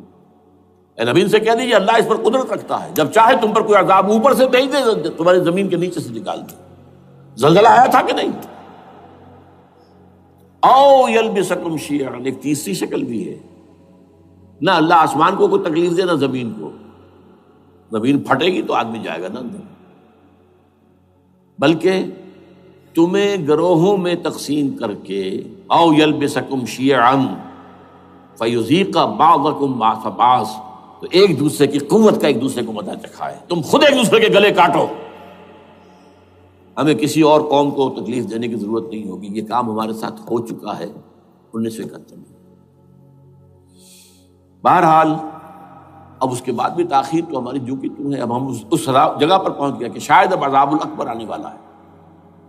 وہ آیت بھی میں نے شروع میں پڑھی تھی، وَلَنُذِيقَنَّهُم مِّنَ الْعَذَابِ الْأَدْنَىٰ دُونَ الْعَذَابِ الْأَكْبَرِ لَعَلَّهُمْ يَرْجِعُونَ. چھوٹا عذاب آیا سن 71 میں پاکستان. بہرحال مغربی پاکستان تو برقرار رہا، اس کا نام بھی پاکستان رہا. اب شاید بڑا عذاب آ رہا ہو، بلکنائزیشن جس کے نقشے جو ہیں دنیا میں شائع کیے جا چکے ہیں. اور اس اسلامائزیشن کے لیے جو میں کہہ رہا ہوں کہ اس کے بغیر یہاں پاکستان نہیں رہے گا، اس کے لیے اس کی جو دستوری، تدریجی، قانونی، پرامن اگر راستہ اختیار نہ کیا گیا تو ملیٹنسی بڑھے گی. یہ رکنے والی نہیں ہے. یہ جو اوپر کا جو علاقہ ہے، ایک ٹرائنگل ہے جس کا نقشہ کھینچا ہے ایک بہت بڑے مصری ادیب اور مورخ نے، شکیب ارسلان ان کا نام تھا. انہوں نے کہا ہے کہ یہ پامیر سطح مرتفع جو ہے، پامیر جسے روف آف دی ورلڈ کہا جاتا ہے، اس سے پہاڑوں کے سلسلے نکلتے ہیں. کوئی چین کی طرف چلا گیا، کوئی تبت کی طرف چلا گیا، کوئی قراقرم ادھر آ گیا پاکستان کی طرف، ہمالیہ آ گیا پاکستان انڈیا کی طرف، ادھر ہندو کش چلا گیا افغانستان میں. یہ سب جیسے کہ ایک جو پہیا ہوتا ہے اس کے جو لگے ہوتے ہیں اسپوکس جنہیں کہتے ہیں. اس نے کہا کہ ایک طرف ہمالیہ اور ایک طرف ہندو کش، اس کے درمیان میں جو قوم رہتی ہے، اب نوٹ کر لیجیے، یہ ہمالیہ کا اینڈ جو ہے مغربی، وہ کیا ہے، یہ نتیا گلی وغیرہ اسی کا حصہ ہے. اس کے بعد ختم، دریائے سندھ بہ رہا ہے، لیکن اوپر جا کر وہ ٹرن دیتا ہے رائٹ کو، تو پھر اب وہ قراقرم اور ہمالیہ کے درمیان جاتا ہے، یہاں تک کہ انڈیا سے جو اس کا داخلے کا راستہ آ جاتا ہے. لیکن یہ جو ہے یہ درمیانی راستہ، یہ اصل میں ہندو کش ادھر اور ہمالیہ ادھر، اس کے درمیان جو قوم آباد ہے. اور اس ٹرائنگل کا بیس ہے مالاکنڈ کا پہاڑ، مالاکنڈ، ہمالیہ، ہندو کش. اس ٹرائنگل میں جو قوم آباد ہے، شکیب ارسلان کہتا ہے اگر پوری دنیا میں اسلام کی نبضیں ڈوب جائیں تب بھی یہاں کے لوگوں میں اسلام کی نبض چلتی رہے گی. یہ وہ علاقہ ہے جہاں سے پاکستان کے طالبان کا آغاز ہوا، جہاں سے پرامن تحریک چلی تھی، اس کا راستہ روک دیا گیا. اب وہ شدت پسندی پر آ گئے، اور یہ شدت پسندی بڑھے گی اگر آپ نے تشدد سے روکا. اگر امریکہ کے چمچے بنے رہے، اگر امریکی ایجنڈے ہی کو پورا کرتے رہے اور اپنے لوگوں کو مارتے رہے، تو جواب میں گریک چراغ حقیقت کو گل کیا تم نے، تو موج دودھ سے صد آفتاب ابھریں گے. یہ اب جو آ رہے ہیں، کہاں سے آ رہے ہیں آپ کے یہ خودکش حملہ آور؟ یہ وہی ان لوگوں کے رشتہ دار ہیں نا جو امریکی بمبارڈمنٹ میں مارے گئے ہیں. کتنے ہیں جن کے بچے ختم ہو گئے، بیٹے مر گئے. یہ جو ہمارے ہاں ایک کمانڈوز کے کیمپ کے اوپر جو حملہ ہوا تھا اور خودکش بمبار، جس سے کہ شاید 18-19 بہترین آپ کے کمانڈوز ختم ہوئے تھے، وہ کون تھا؟ وہ خود کمانڈو تھا. اندر کوئی اور تو جا ہی نہیں سکتا تھا، یہ کمانڈوز کا کیمپ تھا، اور اس کے میس میں لوگ کوئی جا سکے. وہ خود کمانڈو تھا. اس کی بیٹی لال مسجد کے اندر جلی تھی. اب آپ اندازہ کیجئے کہ اس کے دل میں جو کھول رہا تھا اس کا جذبہ، اس نے اس کو ٹھنڈا کیا خود جان دے کر. تو جان لیجیے، ادھر باجوڑ میں حملہ ہوا تھا، ادھر جو ہے ہماری ملٹری پریڈ کے اوپر حملہ ہو گیا. تو یہ بات رکے گی نہیں. اور یہ ظاہر بات ہے کہ اب شمال سے لے کر نیچے تک کی بات ہے. وہاں پر بھی میں نے شروع بھی کہا تھا، یہ خطرہ حقیقی ہے، غیر حقیقی نہیں ہے، وہمی اور خیالی نہیں ہے. اس لیے کہ اب جو اس علاقے سے جا رہے ہیں ہجرت کر کے کراچی، وہی ان کی جگہ ہے، وہیں پر ان کے رشتہ دار ہیں، محسود ہیں، وزیری فلاں ہیں، یہ ہیں، وہ ہیں، وہاں وہ جا رہے ہیں. اور وہاں پر بھی ظاہر بات ہے کہ جو کچھ ہو رہا ہے افغانستان میں اور جو کچھ ہو رہا ہے شمال سرحدی صوبے میں، اس کا ایک تسلسل ہوگا. میں یہاں یہ عرض کر دوں آپ سے کہ تقریباً 4 سال قبل، بلکہ 4.5 سال، میں انتہائی مایوسی کو پہنچ چکا تھا کہ پاکستان کا وجود باقی نہیں رہے گا. میں نے یہی تقریر کی ہے 29 فروری سن 2004 کو اسی جگہ. پاکستان جواز کھو چکا. یہ اسلام کے نام پر تھا. ویئر از اسلام؟ جو اسلام یہاں وہ تو بھارت میں بھی ہے، وہ تو امریکہ میں بھی ہے. وہ کہاں ہے اسلام کا سیاسی نظام، اسلام کا تعزیراتی نظام، اسلام کا کرمنل لا، اسلام کا سول لا، اسلام کے فیملی لاز کہاں بنائے تھے اس شخص نے جو فیلڈ مارشل بنا تھا، خود ساختہ، جو اس نے قوانین بنائے تھے. تمام علماء نے کہا تھا، تمام مکتبہ فکر کہ غلط ہے. تحریک کوئی نہیں اٹھائی، یہ ان کی غلطی تھی، کوتاہی تھی. جمہوریت کی تحریک میں شامل ہو گئے، اس پر کوئی تحریک نہیں چلائی. بہرحال وہ نظام کہاں ہے؟ وہ نظام تو قائم نہیں کیا. اس حوالے سے یہ اپنا جواز کھو چکا ہے. نو ریشنل ریزون دیت جسے کہتے ہیں فرینچ کے اندر، ریزون دیت، کسی چیز کی ریزن ریشنل آف ایگزسٹنس. اس کے بعد یہ ہے کہ پچھلے سال سے کچھ مایوسی میں کمی ہوئی. نمبر 1، chief justice of Pakistan Iftikhar Muhammad Chaudhry کے اندر ہمت اللہ نے دی، وہ کھڑا ہو گیا. جرنیلوں کے جمگھٹے کے اندر ایک سویلین آدمی جو ہے جس درجے کا مرعوب ہو سکتا ہے، آپ اس کا اندازہ کر لیجیے. اور اس کے بعد اسپونٹینیس موومنٹ وہ کلا ہے، انہومی شے، سوچ نہیں سکتے ہم. یہ موومنٹ جو ہے یہ کوئی اسٹریٹ ارچنز کی چلائی ہوئی نہیں ہے، یہ ہمارے ہاں کے گاموں ماجوں کی نہیں ہے، بلکہ یہ تو پڑھے لکھے لوگ، وکیل، کالے کوٹ، کالی ٹائیاں، پینٹ، یہ جو سختیاں جھیلی ہیں انہوں نے. ابھی تک وہ تحریک چل رہی ہے، اگر اس سے ظاہر بات ہے وقت گزرنے کے ساتھ ساتھ اس کی وہ تیزی اور تندی میں تو کمی آئی، اور حکومت کو موقع ملا ان کے اندر کوئی رفت پیدا کرنے کا بھی. لیکن بہرحال ان دونوں چیزوں سے میری مایوسی میں قدرے کمی ہوئی. اب دوسری بات وہ تھی 18 فروری کے الیکشن کا پرامن طور پر منعقد ہو جانا. میں یہ سمجھتا تھا کہ جو اس کے اندر دخل اندازی ہے، ریگنگ ہو گئی ہوگی. کیسے ممکن ہے پاکستان میں الیکشن ہو اور ریگنگ نہ ہو؟ پھر تحریک چلے ہی چلے، کیونکہ تحریک تو چل رہی ہے پہلے سے، صرف اس کے اوپر تیل اور ڈالنا ہے نا.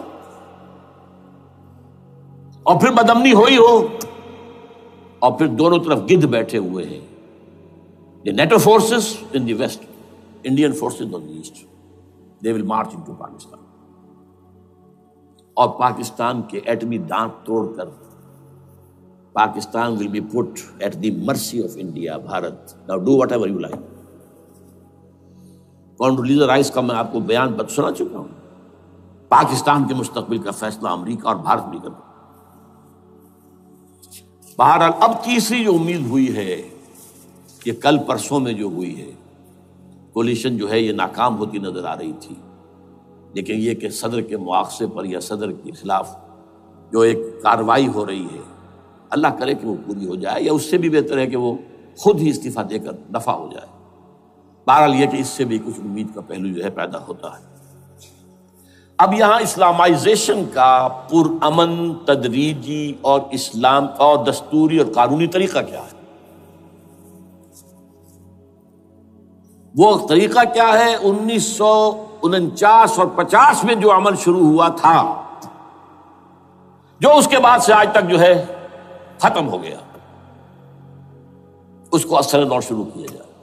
دوڑ پیچھے کی طرف اے گردش ایام کی. 49 میں کیا ہوا تھا؟ قرارداد مقاصد.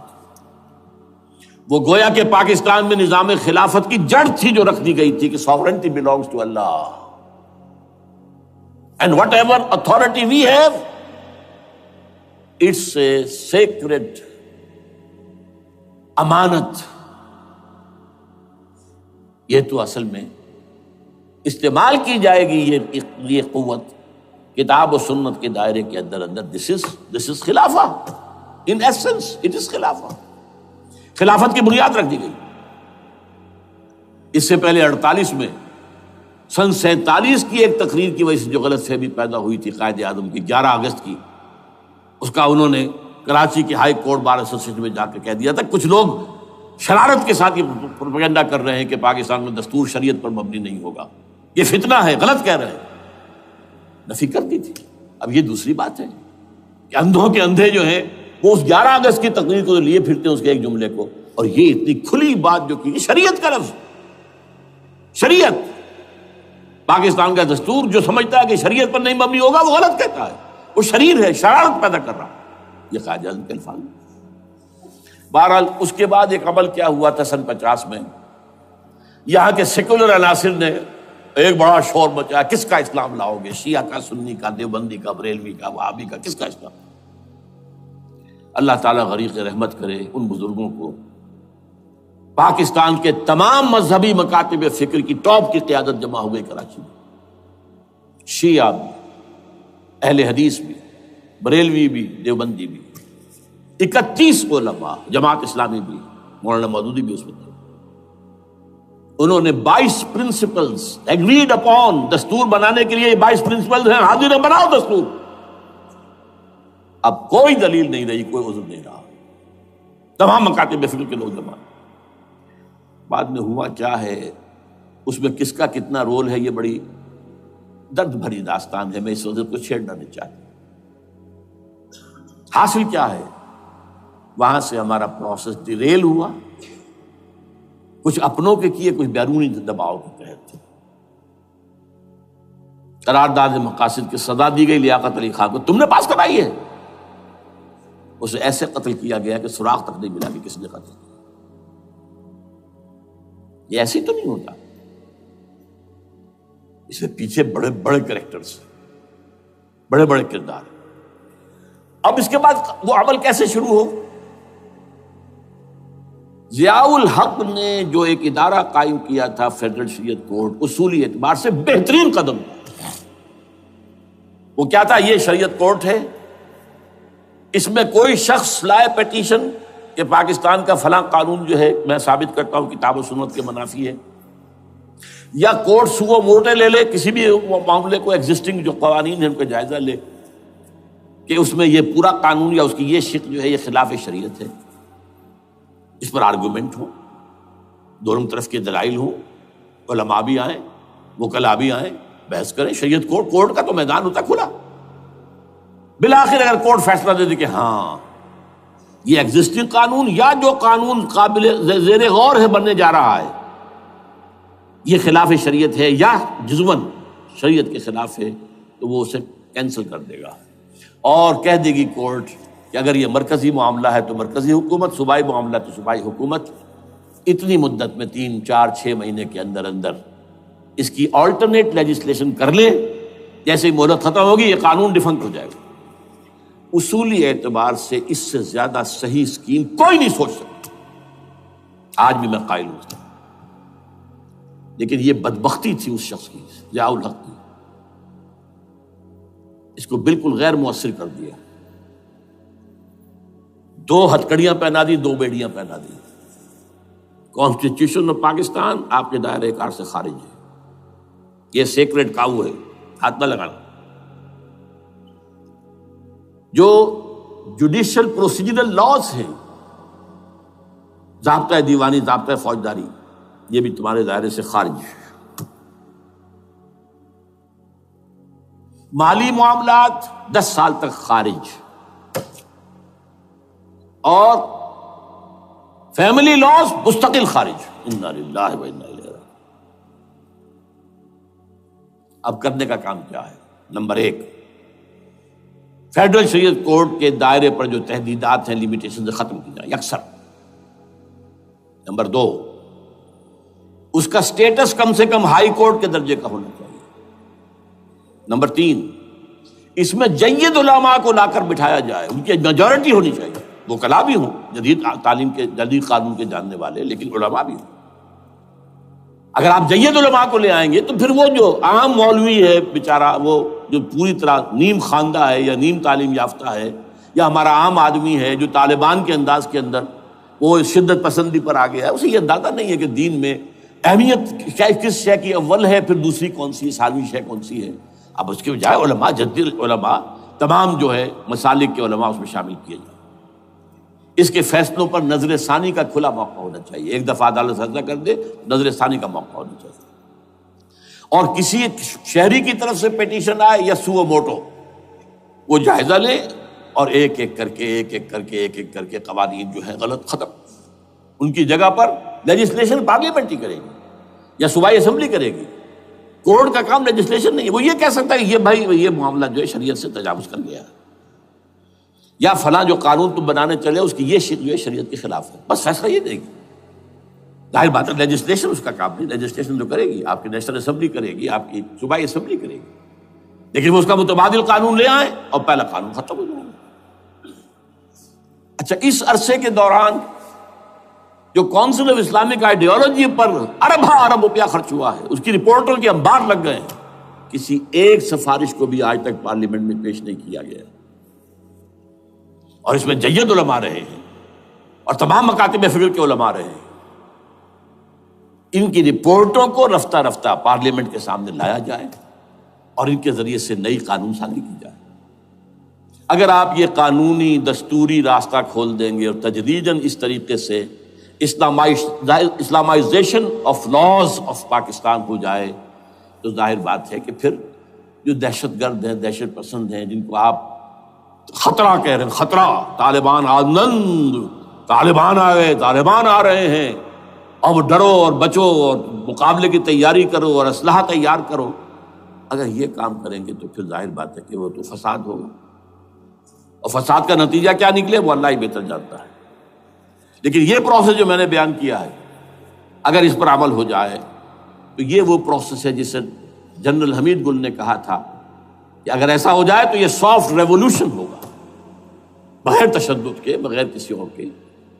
اگر نیت ٹھیک ہے اور اگر یہ واقعی جیسے قائم علی شاہ نے سمجھ لیا ہے اور جیسے کہ ذوالفقار مرزا نے سمجھ لیا ہے، اسلامائزیشن، اگر اس کو سب سمجھ لے، زرداری بھی سمجھ لے اور نواز شریف بھی سمجھ لے اور سب سمجھ لے، تو ظاہر بات ہے کہ پھر کسی توڑ پھوڑ کے بغیر، کسی اور بدامنی کے بغیر، کسی تشدد کے بغیر اسلامائزیشن یہاں ہو جائے تو سب کے دل خوش ہو جائیں گے، اور یہ سارا جو بھی تشدد ہے، یہ دہشت گردی ہے، اس کے راستے بند ہو جائیں گے۔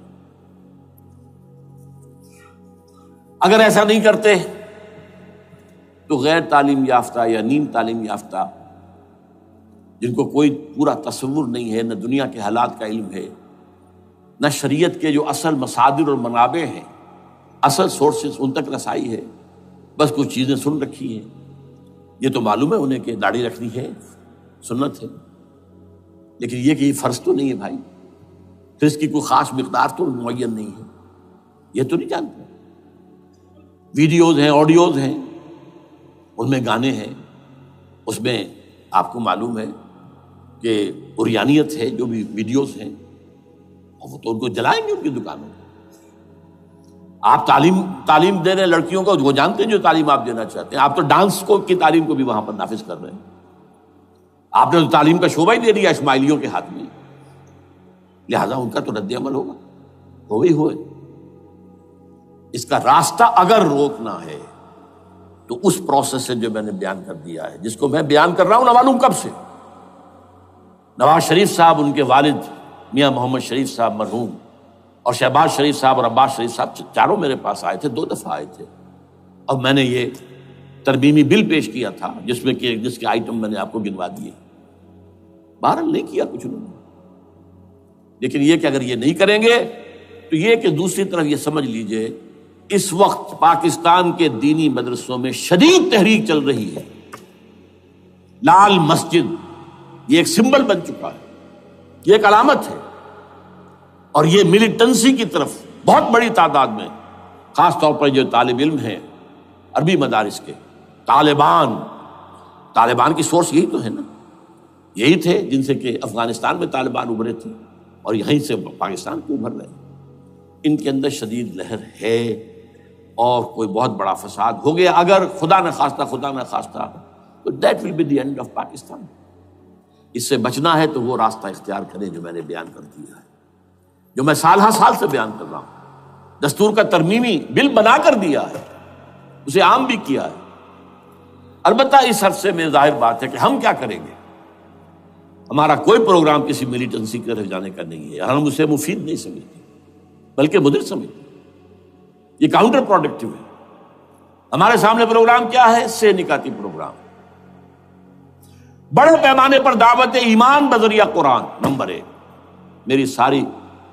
میری تمام سرگزشت کھوئے ہوئوں کو جستجو، میری سرگزشت جو ہے 50 سال سے اسی میں ہے، قرآن کا پڑھنا، پڑھانا، سیکھنا، سکھانا، عام کرنا، اور الحمدللہ ایک بڑی ٹیم تیار کر دی ہے میں نے اللہ کے فضل سے، جو یہ کام کر رہی ہے۔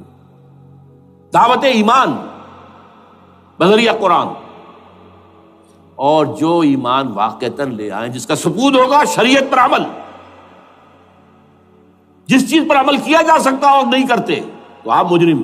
ہاں ظاہر بات ہے اس ایک حصہ ایسا ہے جس پر آپ عمل نہیں کر سکتے جب تک کہ نظام نہ بدل جائے۔ چور کا ہاتھ میں نہیں کاٹ سکتا، آپ نہیں کاٹ سکتے، لیکن جتنے پر عمل ممکن ہے اس پر عمل۔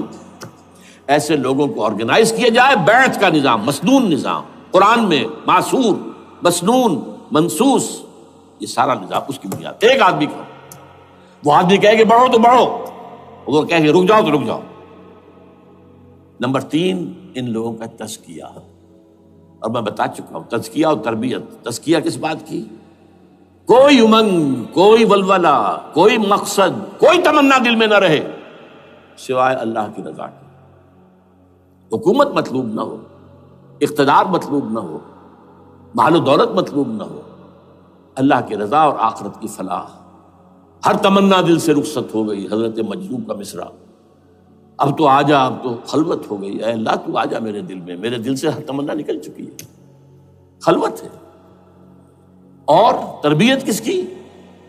کہ تیاری ہو جائے اس بات کی کہ تن من دھن سب لگا دیں گے، جان بھی دے دیں گے جب موقع آئے۔ چوتھا کیا؟ کہ جب تک یہ تعداد کافی نہ ہو، یہ نہیں ہے کہ 150 آدمی لے کر کسی ایک جگہ پر کسی لال مسجد کو ہم مرکز بنا کر بیٹھ جائیں، نعرہ لگا دیں، ملک گیر جماعت، اور وہ بھی معتدل تعداد پہ، وہ جب تک نہیں ہوتی تو ہم یہی 3 کام کریں گے، یہی 3 کام کریں گے۔ دعوت ایمان بذریعہ قرآن، تنظیم بذریعہ بیعت، مسنون بیعت، تزکیہ اور تربیت کرتے رہیں گے۔ بانشہ درویشی در ساز دمادم زن، دمادم زن، دمادم، یہی کام کرتے رہو، کرتے رہو، کرتے رہو۔ نو ملیٹنسی، نو الیکشنز۔ لیکن جب تعداد کافی ہو گئی تو ایک منظم اور پرامن مطالباتی اور احتجاجی تحریک، توڑ پھوڑ نہیں، گھراؤ جلاؤ نہیں، جیسے گاندھی نے شروع کی تھی، نمک بناؤ تحریک، سول ڈس اوبیڈینس، لیکن کسی نے کوئی توڑ پھوڑ نہیں کی تھی۔ اپنے سر ان کے پھوٹے ہیں، بڑے سے بڑے لیڈروں کے، مولانا ابوالکلام آزاد اور پنڈت جواہر لال نہرو کے سر پھٹے ہیں، ہزارہ لوگ جیلوں میں گئے ہیں، انہوں نے کسی کو کچھ نہیں کہا۔ اسی کا نقشہ ایرانیوں نے دکھایا، 20,000 سے لے کر 30,000 تک جانیں دے دی، ہتھیار نہیں اٹھائے، اس لیے کہ ہتھیار بھی استعمال کرو گے تو اوپر جو حکومتیں ہیں ان کے پاس تو بے تحاشا فوج ہے، ان کے پاس ٹینک ہے، ان کے پاس ہوائی جہاز ہیں، ہیلی کاپٹرز ہیں، گن سے بھرے ہیلی کاپٹرز ہیں، کیا کیا نہیں ہے۔ پرامن منظم مطالباتی اور احتجاجی تحریک۔ اللہ کرے کہ ہمیں اس کے لیے جو مہلت درکار ہے وہ مل جائے۔ ہمیں معلوم نہیں کہ کہیں وہ مہلت ختم ہی نہ ہو رہی ہو، لیکن اگر ہم آخری سانس تک اس کام میں لگے رہیں گے تو انشاءاللہ اللہ تعالیٰ کے ہاں ہم معذور قرار پائیں گے۔ اللہ تعالیٰ جو ہے ہمیں درگزر ہم سے فرمائے گا کہ جو کچھ میں کر سکتا تھا اللہ میں کرتا رہا، آخری دم تک کرتا رہا۔ اگر یہ ہے تو اپنی تو کامیابی ہے، باقی کیا ہوتا ہے ملک کا میں کچھ نہیں کہہ سکتا، اللہ بہتر جانے۔ اقول قولی ھذا واستغفر اللہ لی ولکم ولسائر المسلمین والمسلمات۔